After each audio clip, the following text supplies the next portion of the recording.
Hey everybody, this episode of Our Kids Play Hockey is brought to you by our title sponsor, NHL Sense Arena. Look, we all want our kids to succeed in hockey, but let's face it, finding training that's both effective and enjoyable can be a real challenge, and not to mention expensive and a total drain on time, especially if you have to drive to the rink, pay a private instructor. There's so many reasons that money gets spent on this game. But that's where NHL Sense Arena steps in. It's a virtual reality training game that brings the rink into your home that takes off-ice training to a new reality. It's designed to improve hockey sense and IQ, something that's lacking majorly in the game today for both players and goalies. And you get unlimited access to over 100 drills and training plans from top coaches and players that can be played anytime, anywhere, with drills approved by USA Hockey player and goalie development directors. Look, improving mental hockey skills at home has really never been more fun, and any hockey player that uses this is going to have a blast, all right? I've used this before on my own, and it feels like you're so immersed in an arena, you sometimes forget you have a headset on. And again, it's not being on the ice, but it allows you to work on some of these skill sets like scanning, as I said before, hockey IQ, looking around the rink, making the right plays, that getting those repetitions in now as a hockey player are super important for your development. So NHL Sense Arena is giving all the listeners an exclusive offer for $50 off an annual plan when you use our code HOCKEYNEVERSTOPS at checkout. Again, that's Hockey Never Stops. All you got to do is go to hockey.sensearena.com. Again, that's hockey.sensearena.com. Use the code HOCKEYNEVERSTOPS, and you'll save $50 on your annual plan of NHL Sense Arena. Make sure to check that out and enjoy this episode of Our Kids Play Hockey.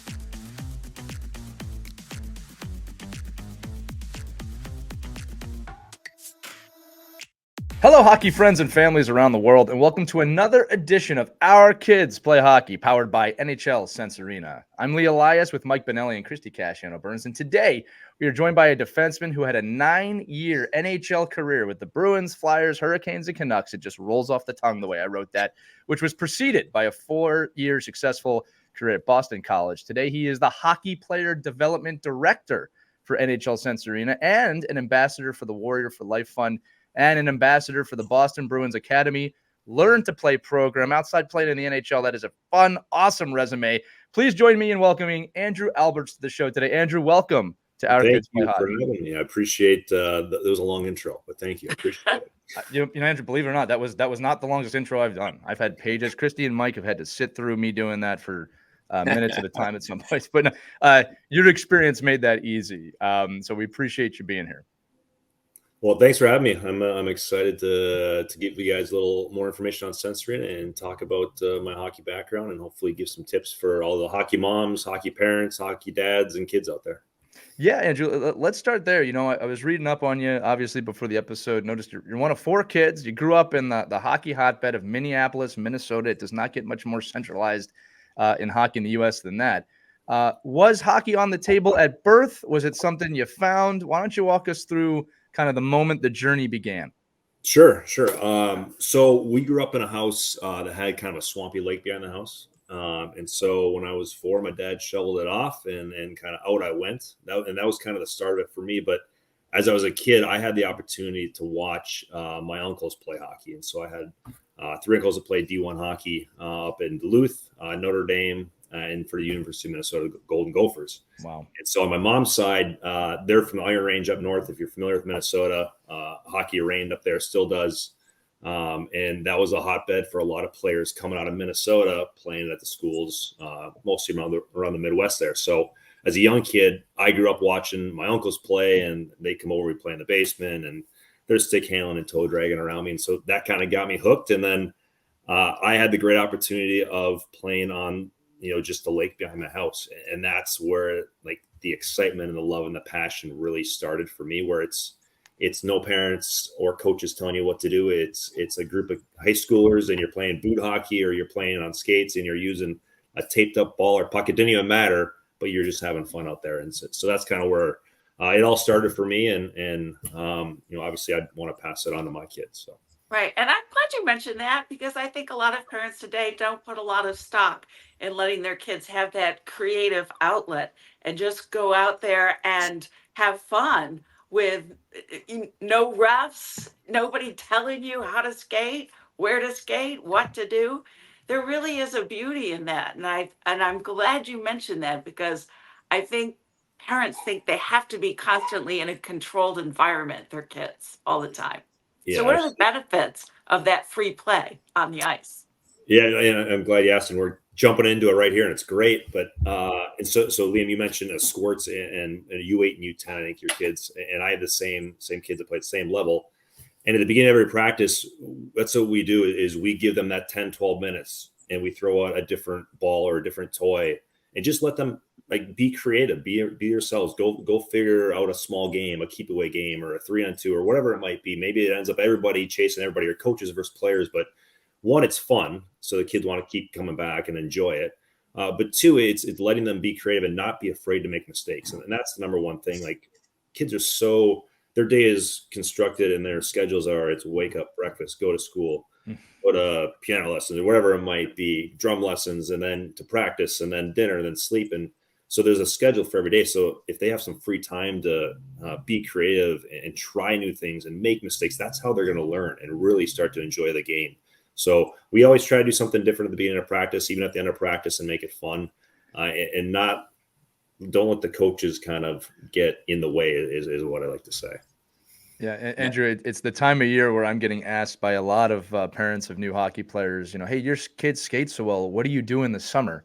Or who do you go to in the summer? And I say, I spend $10 at a public session once a week, and I throw them out there and I let them chase each other and fall down and dance and have fun. And I said that is, minus some little bit of instruction. Like that is everything. I leave them alone and I let them learn how to walk. And I said, I don't think there's been a better teacher. I said, I can show them stride work and knee bends and all these mechanics all day. But at the end of the day, they need to want to learn it. And public session, I always said, or free skate, whatever you call it, wherever you're at, is a wonderful method to do that. But again, as you said, you can apply that to practice. You can allow them to have fun. Even when coaching at extremely high levels, we'd like to play games right at the beginning of practice just to loosen everybody up. It's always competitive at that level, right? But something fun. Mike, I think you were about to say something, and I apologize. I jumped in. No, it's all good. I mean, this is exactly, I think, what happens to all of us, right? In the hockey world, we forget that free play environment is something, unfortunately, we need to cultivate. Like we take it away from kids. Like if somebody, if for instance, if parkour became a $1 million industry, right? Then all of a sudden you wouldn't allow kids just to jump off things and jump on and hang on to things. You'd be like, no, you can't do it that way. You got to use your toe and distribute your weight this way so you can catch yourself. Like, so what we do with hockey, it's amazing to me. Like we use the example a lot on the show too, Andrew, that, if you go to a playground and you watch, and you let kids off on the playground equipment and go to the monkey bars, there's no parents instructing kids on what to do and how to do it. And, the daring kids go on top of on the top of the highest point, and it's scary, right? But they do it and they figure out a way to climb up there. And then the kids that are scared and maybe don't have the confidence to do it, don't do it. And they stay low and they stay in the tunnels and they crawl around the ground. So there's this whole thing where we take this away from our kids in hockey. And what your point was, that free play environment.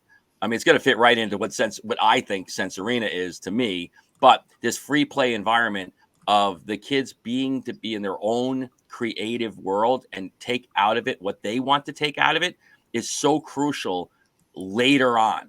And every sport expert there is says the same thing, but yet we do everything. We do everything to take it away.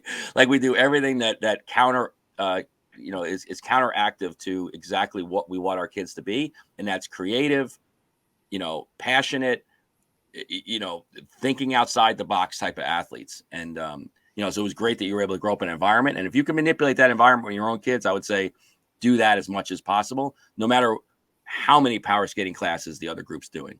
Right. Absolutely. Great environment that you grew up in. Continue your journey. When did you know that you were that competitive hockey player and you had to follow your passion and your dream of making it in the big league? I never really got to the point where I thought I would make it or I'd get there. And I think I might be very different from a lot of different players where my mom's family was a big hockey family, but my dad grew up playing basketball and baseball and golf. And so that's where he was pushing my siblings and I. So he didn't know a lick about hockey. and my mom was pretty laid back. And so I didn't really get, the push or the desire from, that parent side to say, hey, you got to do this camp or do that camp. And so, like Mike and Liam, you were saying, like in the summers, I played baseball, I played golf, and I didn't touch my equipment till, it was September, October, because hockey started back in November, back when we were little. Right. And so you just play for a short period of time. So as I continued to play, I wasn't on the top teams. I was a B player. And so as much as I love the sport and as much as, I had that competitiveness within me, I was never really the best player, and I was great on the pond, which I had fun doing. Right. But when it came down to, serious, team, town hockey, I wasn't the best player. And so I had the drive, but I didn't have that drive to say, hey, I want to go, I know I'm going to play in the NHL, and this is what I'm going to do. I'm going to take these steps and go to these skating coaches and shooting coaches to get there. That wasn't important to me at the time. It was having fun with my buddies, and I'll kind of see what happens. And so that's kind of the mindset I had, which is very different for, I think, a lot of young kids nowadays. I need to reiterate to our audience, this man that is speaking, he has played for Team USA. He is a prominent college player. He played in the NHL for nearly a decade. And here he is saying, yeah, I played on B teams. I just had fun, and I played multiple sports.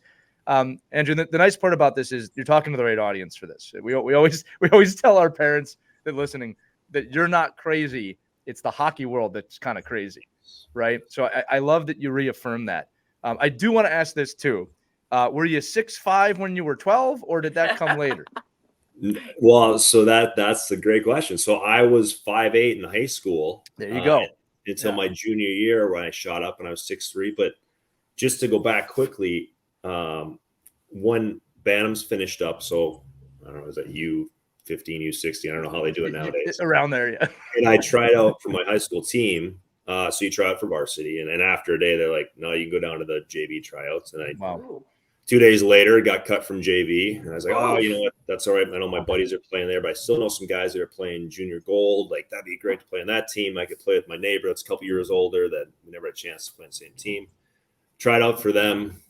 Go check the list at the arena like he used to do. Got cut from that team, and I'm like, well, what is going on here, right? So I think my hockey career is over, and I'm like, all right, I got to play junior A, which it is what it is, but I'm sure there'll be some buddies coming down. Tried out for that team, and they said, no, we're just going to make it seniors and juniors this year. I cut from that team. And so all left was house hockey. And so me going from playing Bantam Bees to house hockey, the worst league level I could play, and you're crushed as a player, right? Right. And it ended up being probably one of my most fun years of hockey, because all expectations were gone at that point, because as you're moving into high school, you want to make high school and try to make a college team and whatnot. And so every expectation was gone. I was playing with a couple kids that lived up the street, buddies of mine, and just no pressure from yourself, from your parents. And so we had a good team. I had fun.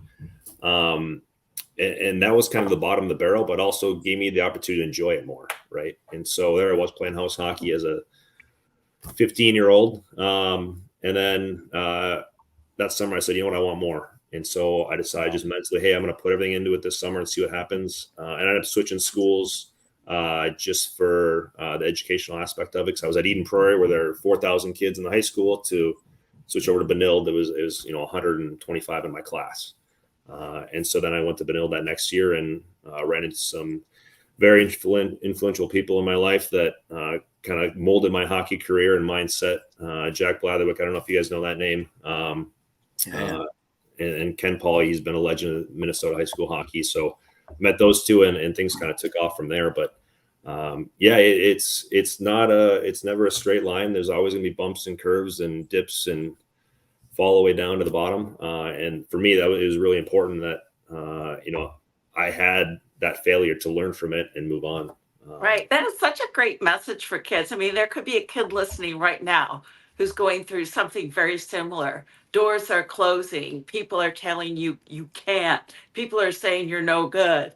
Yet what you did was you just adjusted your sails and you took a different direction and you made it work for you.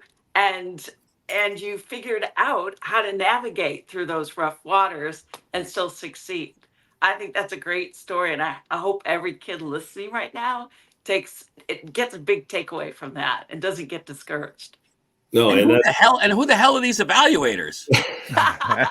What the heck's going on over there? It's the state of hockey, for God's sakes. You used to be able to, I mean, we need to find them and say, but Mike, that goes into like the politics and parents of hockey, right? Like some kids deserve to be certain places and they're not. But when it really comes down to it, as much as you want to get somewhere and achieve a goal, you just have to keep playing and believe in yourself, right? And do whatever it's going to take to get to the next level.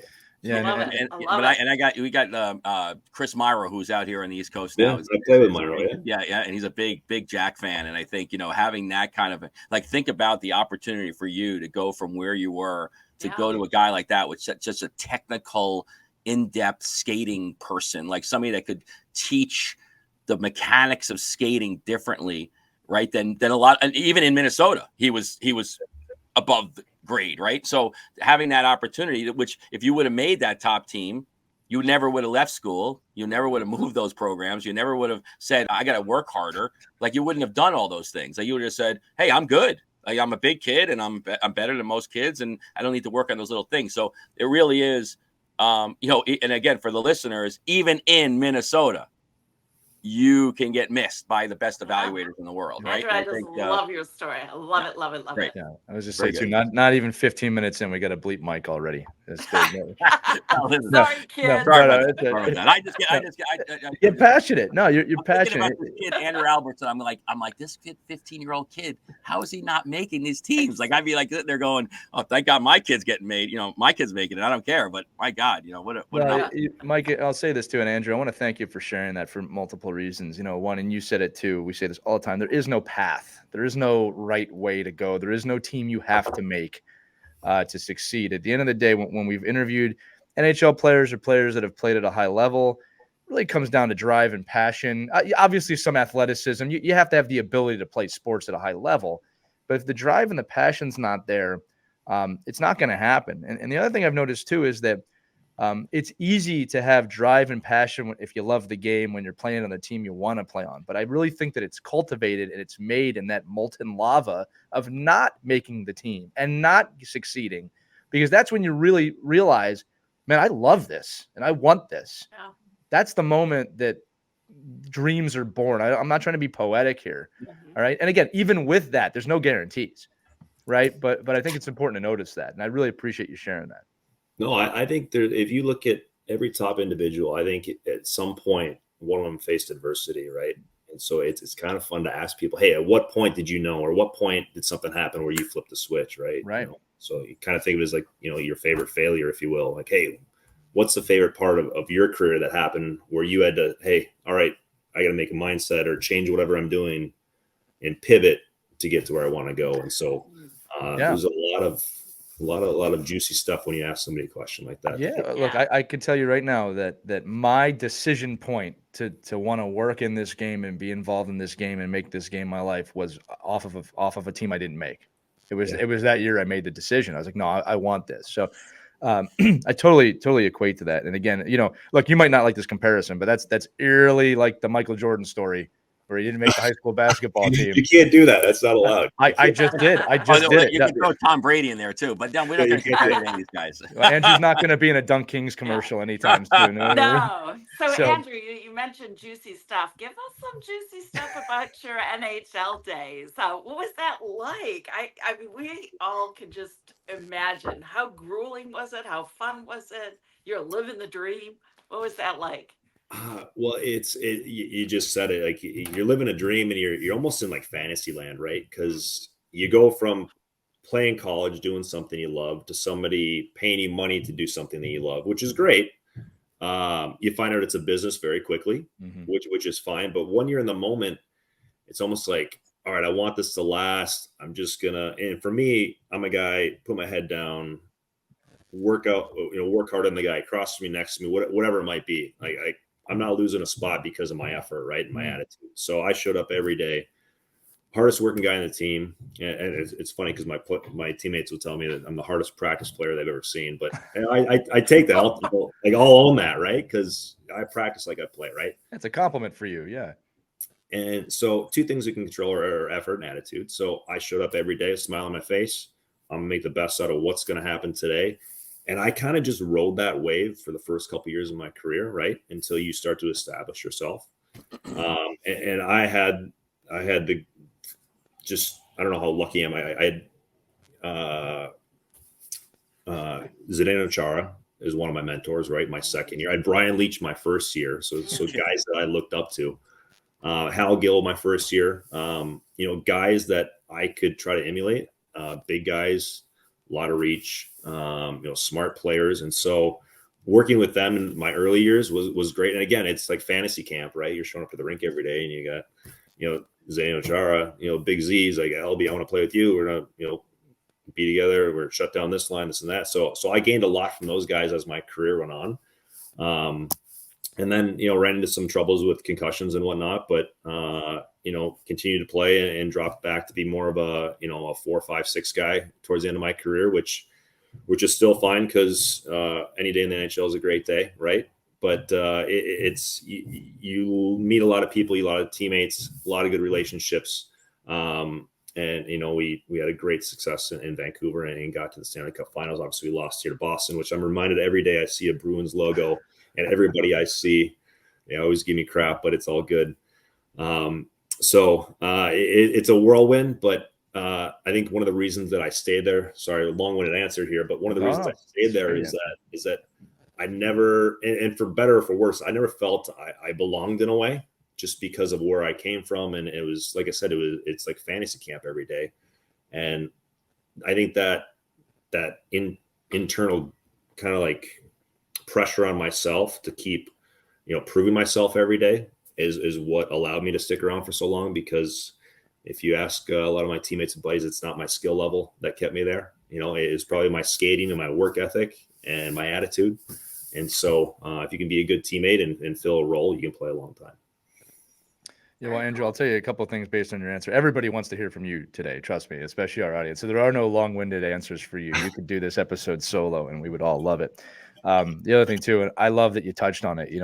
Sometimes that fear of whatever it is, being cut, not making it, I'm not good enough. While I still think it's healthy for people today to kind of dive into those and explore them, it can be a massive asset, right, to people succeeding, right? You hear stories, especially about athletes from yesteryear about, well, I just didn't want to get cut, and that's why I worked so hard. I think there's a lot of different ways to do it, but at the end of the day, it comes down to that work ethic that you spoke about. Like if you don't have that, I'm guessing most players at the NHL level work pretty hard, right? Unless there's so much God-given talent that maybe they don't have to. But even then, you find those guys work hard too, right?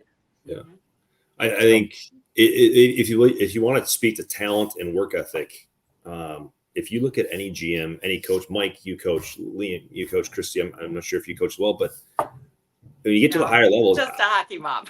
Yeah, but I would take a kid that works so hard all the time and he's a dog on pucks and he's all over the ice than a kid that has all the talent in the world, because that's going to run out, right? Unless you're a high-end player, right?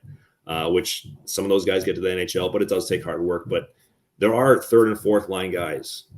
So if you're a young player out there and you're not on the top line, you're not scoring all the time, guess what? You still need third and fourth line guys for every single team 100%. That are going to grind away and play smart, play good defense, win faceoffs, get pucks out of the zone, get pucks in. Like, so if you're not a goal scorer out there, don't think that you're not going to make it. There's a different type of player. There's a different position that needs to be filled on every team as you continue to move up through the ranks. So Well, Andrew, go ahead, Mike.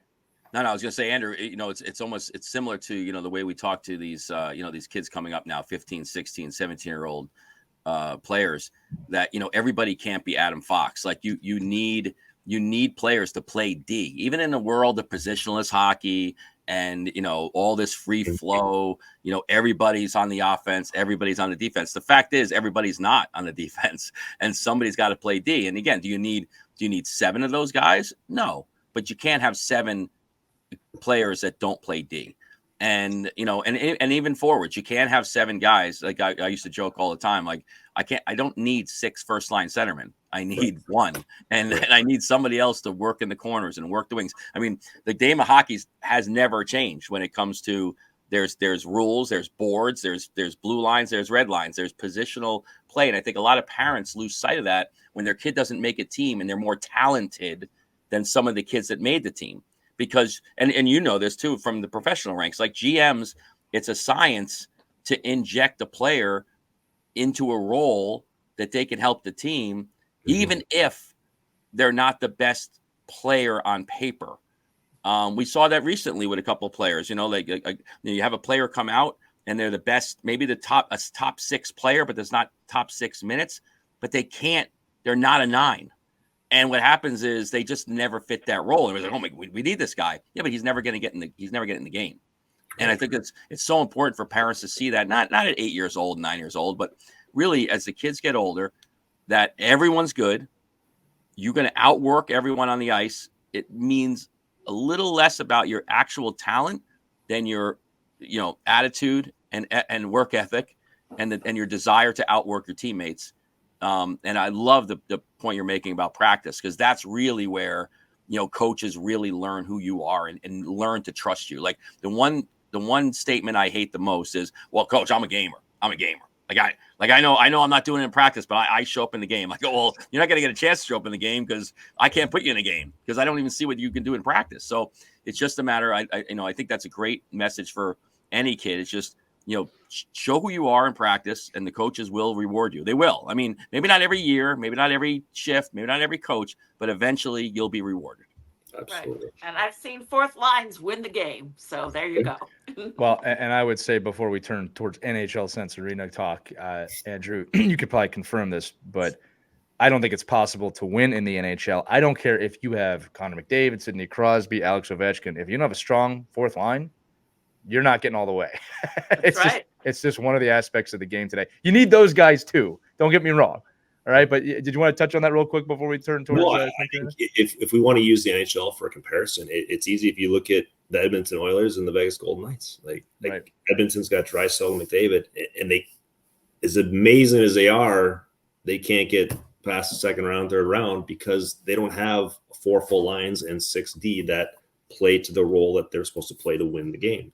Right. You look at Vegas last year, and they had 4 lines that could roll over you, right? And even 60 all mobile, all played well, played good constructively in the D zone. Like they were one of the best teams I've seen in the last few years, just top to bottom. I mean, goaltending out to their 4 centermen. So it's funny, Andrew. I'll tell you this. So our audience knows this. I'm in the Philadelphia area, so I grew up a Flyers fan, and as much as I'm an NHL fan, I typically don't put stuff around memorabilia wise or hockey wise unless it's Flyers, just because that's just the way it is. But there's that picture of the Golden Knights last year after they won the cup behind the net, and they're somehow in the formation of a heart. And I will share that on our page. It is one of the most amazing photos I have ever seen in hockey. And I got that one because as a team builder and someone who believes in what you said, the hardest worker in the room and the team bond, I don't think I've ever seen a better metaphor of a team, right, embodying that. And I think you're right. I mean, top to bottom, that was a complete hockey team. And they still are in many ways. If I get an NHL talk, we're going to turn this into an NHL show, and that's not what it is. The only NHL stuff I want to talk about today is NHL Sense Arena. And Andrew, first off, I want to say we are all really proud to be partnered with NHL Sense Arena. We purposely did not take any kind of partnership or sponsorship spots on this show for years because we wanted the right partnership. We wanted someone who was as dedicated to us to growing the game, to creating those communities, and making sure that it was the right pathway forward, right? So I just first off want to tell you how proud we are to be partnered with you. But outside of playing, you've been around the game a lot and the business of the game in a lot of ways, right? Just reading up on your career. So I want to ask you this question. What was it about Sense Arena that really stood out and made you want to make the commitment that you made? Glad you asked the question. So I'm going to bring it back to the first time I tried it. So Brian DeCord, our director of goaltending, he helped develop the goalie product. The goalie product, for all you listeners out there, has been around a couple years longer than the player, so it's a little more polished. And so the goaltenders are really gravitating towards that. And so now we're building up the player product. It's been around for a couple years, and we're just trying to refine everything, keep adding new drills, work on the stick physics and the physics within moving the puck around to make it as lifelike as possible. So Brian called me up, it was probably 3 years ago, and said, "Hey, have you heard of Sense Arena? He left a message and said, "Hey, have you heard of Sensorina? If not, give me a call. I'd like you to come down and just test it out." And I know Brian just through the hockey world, and I hadn't heard of it. Came down to check it out. I thought, I knew it was VR. I saw it online. I saw the YouTube videos, which really don't do it justice, because once you get the headset on, you're fully immersed. That's a whole nother conversation. It is. So I went down, I put it on, and the first drill I did, I think it was 3-on-1 keep away, which I believe you've done it and have done a video on. I did. Thank you for watching that. Put the headset on. I looked around. We had Madison Square Garden as the arena at the time, so you feel like you're in Madison Square Garden. Very cool. And I thought, this is neat. All right, I like it. Tried to grab a puck, and I understood quickly that, all right, well, it's virtual reality. There's no weight to a stick. There's no flex in the stick. There's no weight to a puck. The physics are going to be different. Okay, I can get by that, right? Because I know this is a cognitive tool. This is what they told me. So we go into 3-on-1 keep away. I understand the stick physics. I'm moving the puck around. I'm scanning. I'm pre-scanning. I'm reading off the defender, what's available. And I'm like, all right, I get this, and I can kind of see where this is going. But give me game scenarios, because if we can't do a game scenario, this is great and it's a fun tool, but if we're going to teach kids development-wise patterns in the game, time and space recognition, all these things, we have to have game simulated drills. And they're like, yeah, no problem. So I go into shoulder check colors. And I believe if you users have not seen this, it's a drill where you have to shoulder check behind you to get a puck that's in the corner. And once you do shoulder check, a color appears and you see the color wheel, and then you can find the stick that corresponds to that color. And so I got in there and I did that drill the first time, and I could understand that now we can teach kids things that are very hard to teach on the ice, and they can go through that as many reps as they want to do, thousands of reps if they want, hundreds of reps, and no one's going to hit them, right? They're not going to get hurt. They can work on having their heads up. They can work on scanning, pre-scanning, one of the most important tools in the game, to understand the environment behind you, in front of you, where you're going to go with your next play. And so all these things started coming to my head. I'm thinking, if we can keep developing this is such a great tool for any kid, 10 years old, we have our pros that use it to stay sharp mentally in the NHL, which is really cool. So I jumped on board. I was super excited about it. And since I've been on board, we just keep trying to refine and kind of polish up things and create new scenarios and create new ways to teach kids and keep developing their cognitive process of quicker decisions, understanding patterns in the game, using their scanning ability, and getting their heads up, because players escape their heads down still. And so that's a huge part of it. So that was again, long-winded answer, but that's kind of my first interaction with Sensorina, and I've loved it ever since. Well, Andrew, I can tell you this too. So when I do the videos and I say, I said like 10 times that video, I can't believe how immersive this is. When I say in my video, it's like, I feel like I'm in the arena, it's one thing, but when you say it, as someone who's actually played on that ice, it is a whole nother level. But yeah, I think that, kind of connecting the two halves of this episode, what I love about it that you mentioned is this creativity aspect for the kids that use it, right? You can do as many reps as you want. No one's really watching you, unless you want them to, of course. And you can learn at your own pace with it, right? It's fun. And when you dive into kind of the NHL season mode, which again, they have with goalies too, we'll talk about that. There's your gamification, right? Like, you want to keep going to the next drill. You want to improve upon yourself. And it's a real game, like in the sense of not hockey game. I'm saying, like, you got to go through it, right? And you have to improve. It's not easy, right? You got to learn these skills.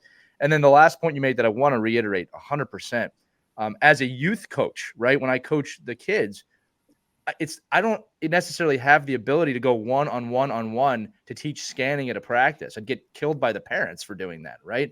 So these are skill sets, and Mike, you can touch on this too. These are really important skill sets that are allowed. You can't really do them off the ice until now. I'll say it that way, right? You might learn some of them on the street in a way, just looking around, but this is such a great way to do it. And it's unlimited ice time. It's a lot cheaper than ice time. All right, I got a mom question for you. Yeah. Andrew, you mentioned the kids with their heads down, and that was the biggest pet peeve when our kids were just learning the game, to the point where all of us parents in the stands would be yelling, "Heads up, head up, pick up your," because they're all down like that, right? It drives us crazy. And I know that's not what the coach is teaching them, but they're in that bad habit. How in the world does this break the kids of that habit of having their heads down? I need to know this. All right, great question. So the beauty of Sense Arena is the constraints and parameters in which we can change within the drill. So the number one thing that we want to make this easy for kids to get their heads up, because that is one of the most important parts of the game. Because if you don't know what's in front of you or what's coming at you, being able to judge time and space, you're in trouble. So the default mode on Sense Arena is no matter where you lay your stick, that puck is going to find your stick every time. So what that tells the player is that I can have my stick on the ice and I can have my head up the whole time. Right. And I know that puck's going to come to my stick. And then I have to realize, all right, well, I know I can't stick handle the puck that well in VR, which is one of my favorite things because it forces you to put your stick in a position to catch a pass and give a pass and become a more efficient player. Wow. So that's the simple answer, right? Oh, wow. And then once they get better at, all right, well, now I know how this works and I'm keeping my head up. Now you can change the constraints that, all right, the pass is going to be 6 inches in front of you or 6 inches behind you, and you have to adjust to that pass. So the constraints within each drill is the beauty of this, but the default mode that puck is going to come to your stick every time allows young players to get their head up, and then as they progress, they can change it. And okay, Christy, parents, you are so lucky because it used to drive us nuts with our kids. So yeah, Christy, I got to tell you too, and like I was amazed at this too, what Andrew's talking about. And again, I'm going over this because this is something I wish I had as a kid. But in the video I make on that 3-on-1 keep away, there's a moment you can actually see me realize, oh, I don't have to look down. Like wow. Andrew said it right. Once you get the physics down, which doesn't take long, I was making one-touch passes because there's some vibration in your hands when you're holding the stick. I mean, you can feel it, kind of quote unquote, right? But I had my head up and started making one-touch passes, and I'm really amazed because logic would dictate that's not possible. Yeah, I'm impressed. Yeah, but it was totally possible, right? Wow. Again, we're just talking about the player side of things. Yeah, Andrew. I want to touch on the goaltending too. Because and this is something that's really cool. We do another show here called Our Kids Play Goalie, which really is to open up the eyes of all hockey coaches and parents to the position, not just goaltenders.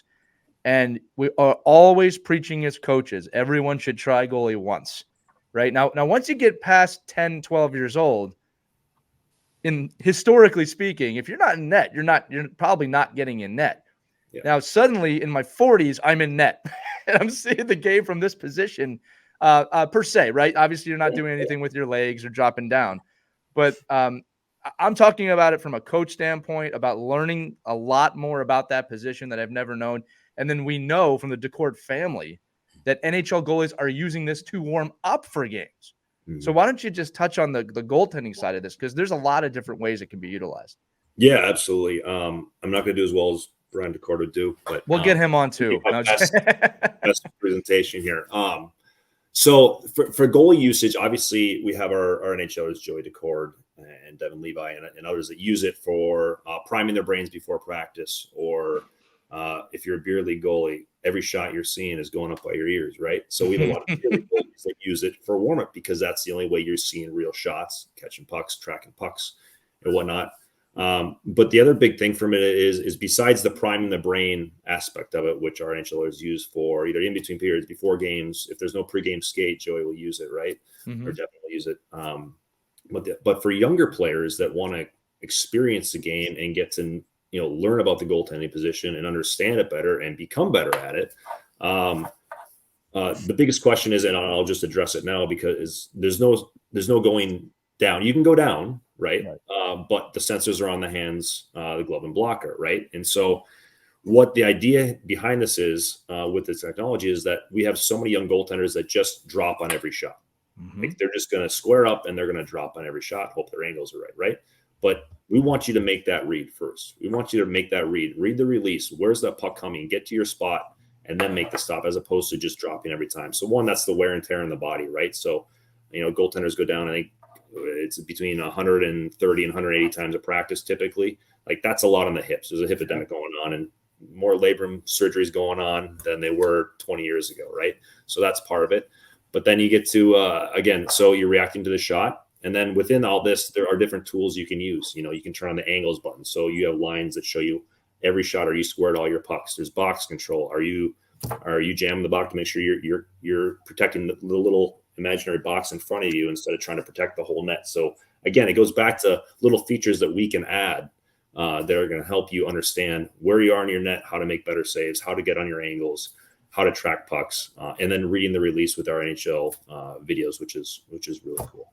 Yeah, and Andrew, I'll add on too, because like the other half of that, oh, you can't go down. Well, in the player mode, skater mode, you don't skate either, right? But that's the point, right? Because you're doing that on the ice. This is forcing you to work on some of these other aspects of the game that you might necessarily not even think when you're on the ice. And again, that actually kind of brings me to my next question. Like the objections, right? So there's I don't like to use the word generational divide, but this is a newer technology that's coming to the forefront, right? And a lot of people could scoff at it or not understand it. And my kind of direction when I talk to people about it is like, look, this is what your kids are going to use, right? This next young generation is going to grow up on these things. They are not going away. They're only going to become more prominent. So as a parent, there's a minor responsibility, even though it's really fun. It's a really fun responsibility, but there's a responsibility for me to want to learn this, just to have a clue.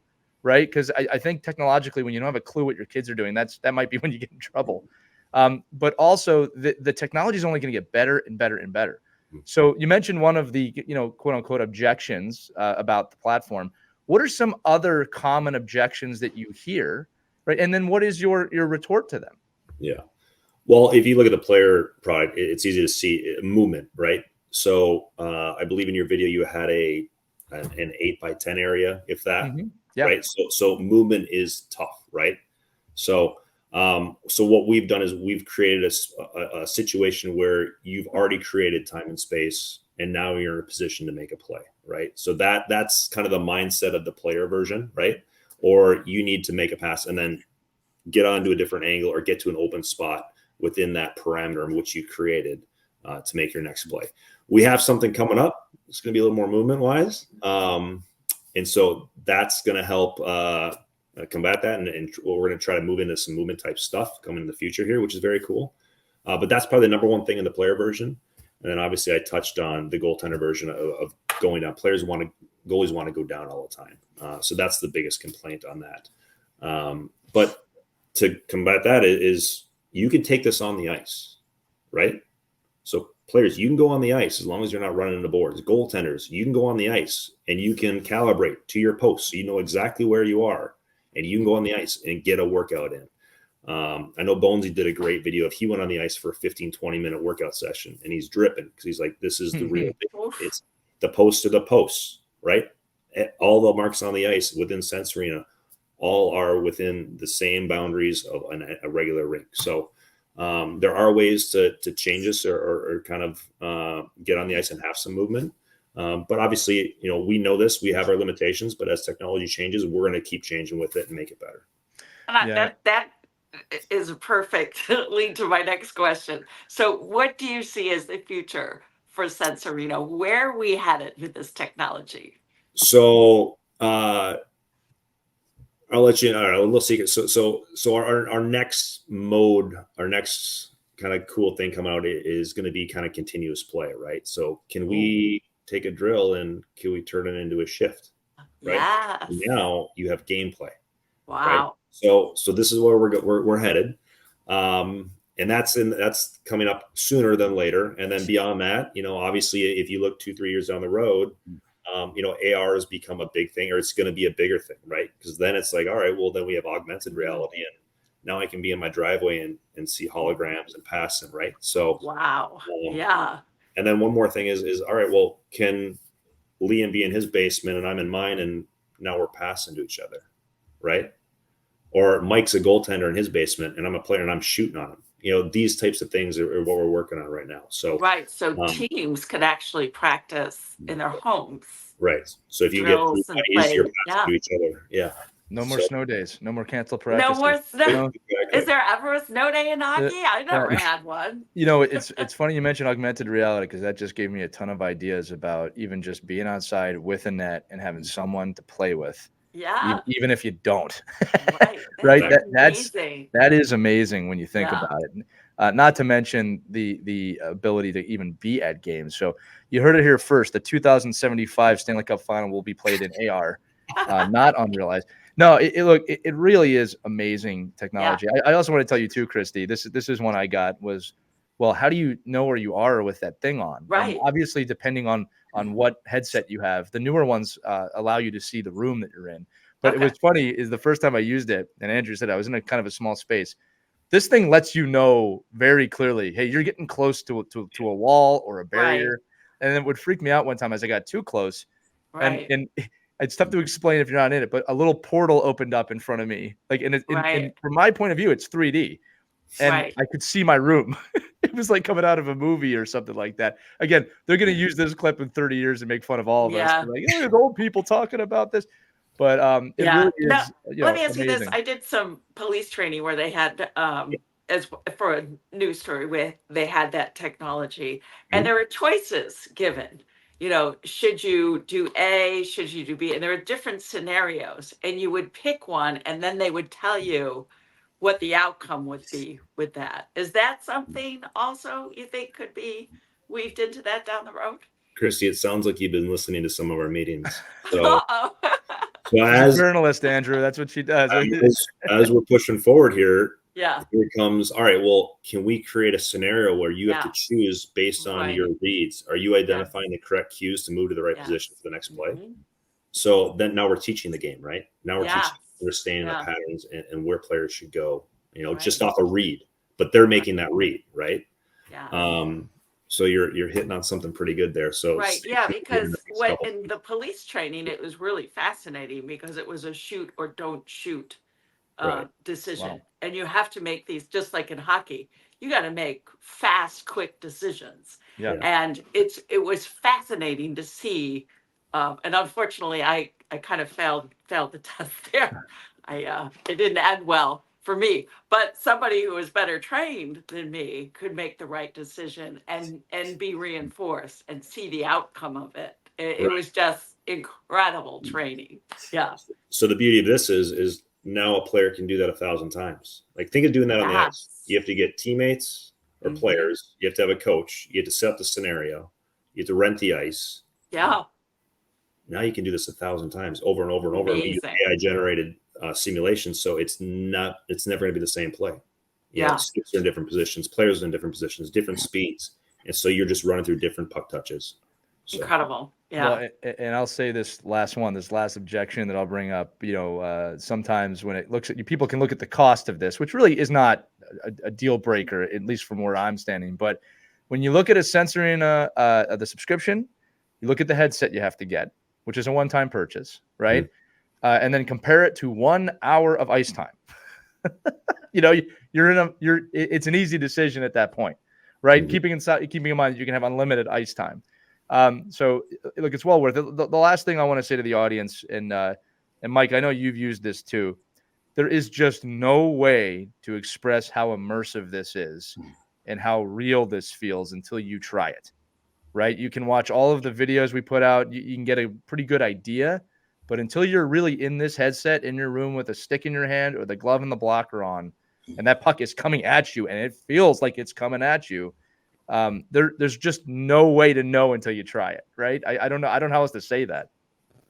Yeah, I think once people start, obviously we'd love people to, leave this episode and really dig into like cognitive training and cognitive development and where that's come. I mean, like 5 or 6 years ago, I was so, focused on the fact that everything we do with our players has to be on the ice, and every movement and every decision and every if we want to make players faster, it has to be on the ice. And, a couple of years ago, I was introduced to this guy, Reggie Grant, who was a trainer with the New York Rangers. And he had a little before Sensorina, there's this company called Microgate, which does real cognitive, true agility training. So the way I use it, like the way I use Sensorina, is I take that cognitive development training and all of that's off the ice. And, one of the things that Reggie certainly sold me on, because I had good debates with him, like, I want to debate you with this because I think you're wrong.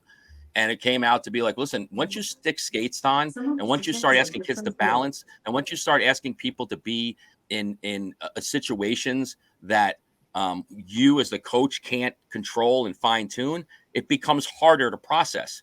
And if you process your brain quicker, everything, the muscles and the movement and all that stuff will happen. Like, the brain has to happen first. Like, so if you impede it by saying, I want you to think fast, but I also want you to balance. It's okay. Well, that's a lot to do. So I think, using that off ice training. I know we use Sense Arena for the I think I have 13 goalies in Sense Arena right now. Using this, and not as a gimmick. And it was a gimmick at first. Like everybody's like, "Oh, Mike, you're just trying to sell us." I go, "Listen, I just don't want you to be. I just don't think you need to get in your car, pack your bag, go to the rink, have a coach. Like if you're a really great goalie coach, you could still be a great goalie coach and say, do all your homework in this. And I can then see it. Like I can contribute to your success. And I think we're seeing that now with the forwards. Like, I don't care that I'm not skating or the puck doesn't feel like a puck. What I care about is your brain recognizing where you're supposed to go. Right. And eventually it will happen. Your brain will tell you where you need to go. So you don't need to like to Andrew's point, you're not really like, I'm not a big fan of the shooting piece because it doesn't, but I've gotten better at it. And now I'm getting better at it. What I'm getting better at is not the actual shooting. It's recognizing where to shoot. Right. And I think that's the piece that people have to get by. And they have to say, as far as the cost goes, come to the Katona, come to the Sense Arena lab we have. You could try it out. You get unlimited use. I mean, all our players get unlimited use. So our kids can be in it for 5 minutes and not like it, or they could be in it every day again, this is not, I don't think, and Andrew can say what he needs to, but I don't think this is like you're sitting in this for an hour. This is like 20 minutes a day, getting a piece that you want to work on your own time, on your own dime, without anybody else. And the beauty is you still can have a coach review this. You still can be with an instructor saying, I really don't like, and then, I don't like the way you're doing this, but then really what is the transferable skill? To me, it's training the brain to be faster. Then we get on the ice and then we go back to the virtual reality piece and we fine tune it. Then we go back to the ice. It's a tool. Ultimately have to be able to and I would also hope, because a lot of my kids' injuries came as a result of them not having their heads up, not having spatial awareness, being in situations where they weren't aware of the players coming around them. This might have prevented an injury with one of my kids if they had that kind of skill ahead of time and Christy, better awareness. One of the things you mentioned earlier about these coaches, like, we know the coaches aren't teaching that. And the fact is they are teaching that, though. Right. Every drill they do doesn't result in an end result. It's like when I see these private lesson coaches, every drill they do ends up in a shot. But in Sense Arena, the majority of most of my kids that use it don't even use the hockey piece. They use the cognitive piece. Like they're just using the timing piece. They're using the recognition piece because it's recognizing. So knowing and being able to pick up speed is really more important than the actual physical piece of hockey. And I think that's where I think I don't think it's a standalone device, although I guess if you're in a place where there's no hockey, you could do it, right? You could be playing hockey like you guys are saying. But I think it's part of the trifecta of hockey development is that you can use all these tools to help you get your end result. And I don't know, it's certainly not leaving us. And I think it is. I mean, I know I got my first headset right here. I mean, first headset, the first headset that I was in is certainly not what it is now. And I think we need to get Christy in a headset just to get that footage. I'm so jealous of you guys. I would love to do we're this. Gonna I know drive my up to daughter would Syracuse. too. And just seeing the development, though, of the product, again, and Andrew mentioned it earlier, it really was, that's goalies. That's for goalies. Because goalies can just stand there and see pucks. But when you're in that thing and you go like NHL mode, I'm like, how do you see that puck? Like that just puck went past me. I didn't even know the kid shot.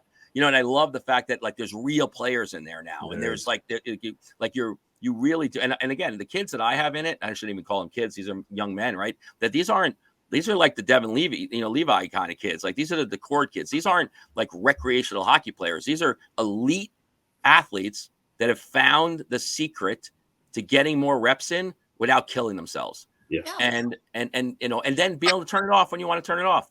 Right. Like imagine going to the rink and saying, I only want to do 5 minutes today. Your coach's head would explode. And your parents, if you're paying for it, right? But now I could say, I'm not really into it right now. I'll come back to it. You turn it off, you go, you get back in. And I think that's what's, the beauty about that the self-teaching piece of it. Yeah. I want to touch on a couple things you said. One, just for users, Mike was talking about the cognitive platform. It's a separate platform that's on the Sensorina, and it doesn't involve goalie gloves or hockey stick or anything. It's just about working on your focus, your reaction, your memory, your proprioception, and your ability to work on your decision-making skills and how fast you can do it. So that's that. And then also, Mike, you touched on the stick part of it and shooting. And Liam, I kind of left that out by accident, but shooting is a part where kids get in there and they get frustrated because they can't snipe bar down every time, right? And they can't stick handle and back and forth. But again, it comes back to for us, what we've developed is obviously a way to get extra reps, right? Cognitive reps. So we've kind of already done our job. If you get to the point where you do need to take that shot or you are making that pass, and obviously we want that pass to go tape to tape, and we want you to score top shelf, right?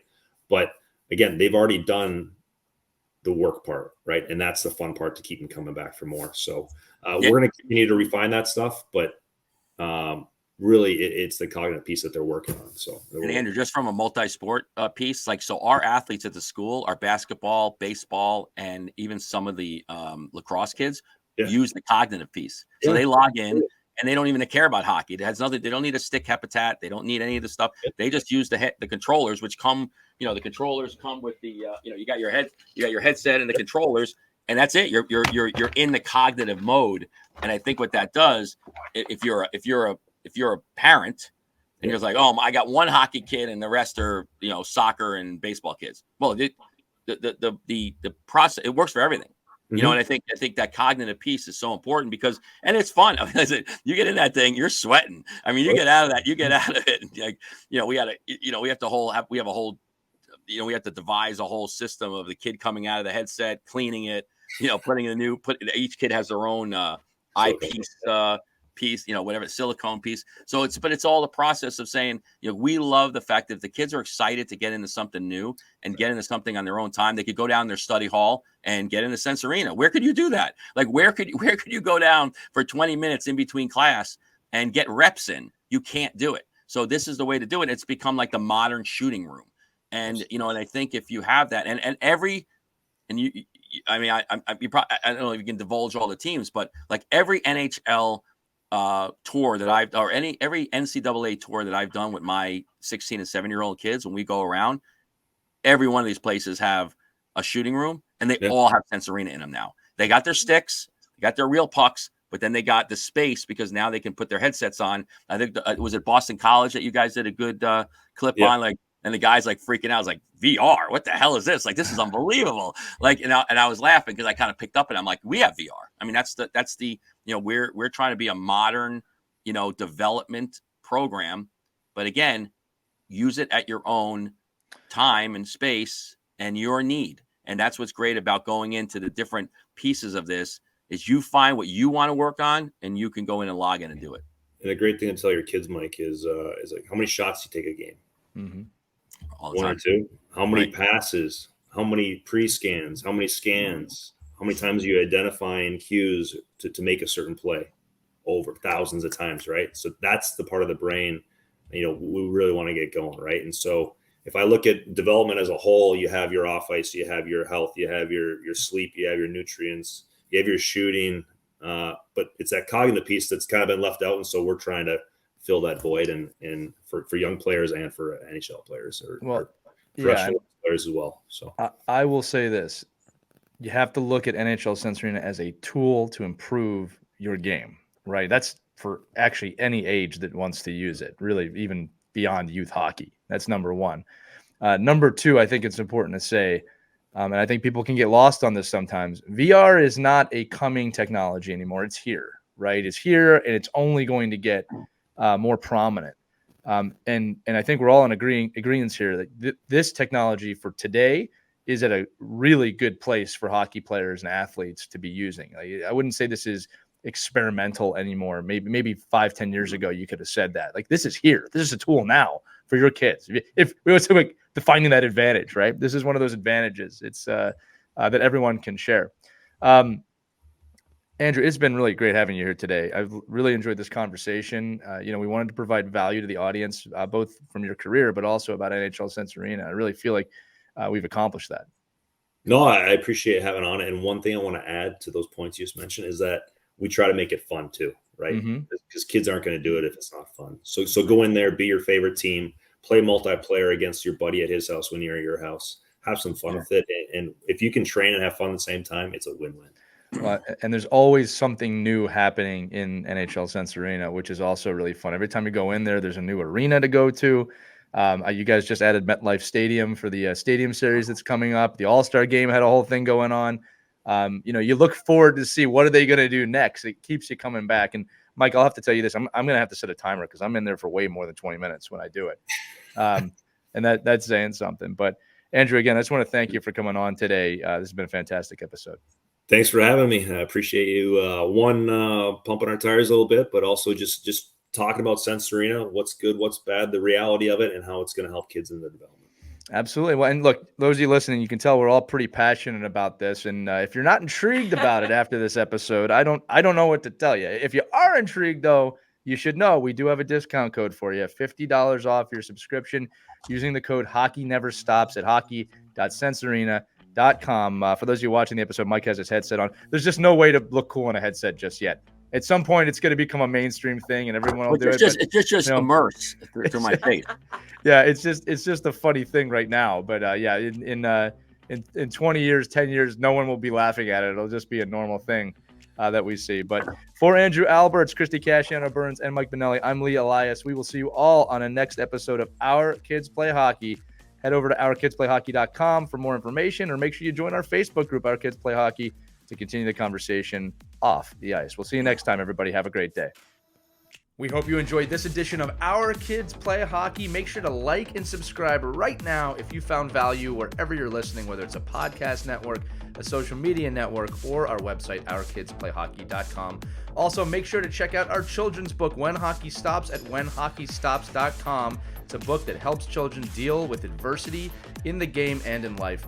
We're very proud of it. But thanks so much for listening to this edition of Our Kids Play Hockey, and we'll see you on the next episode.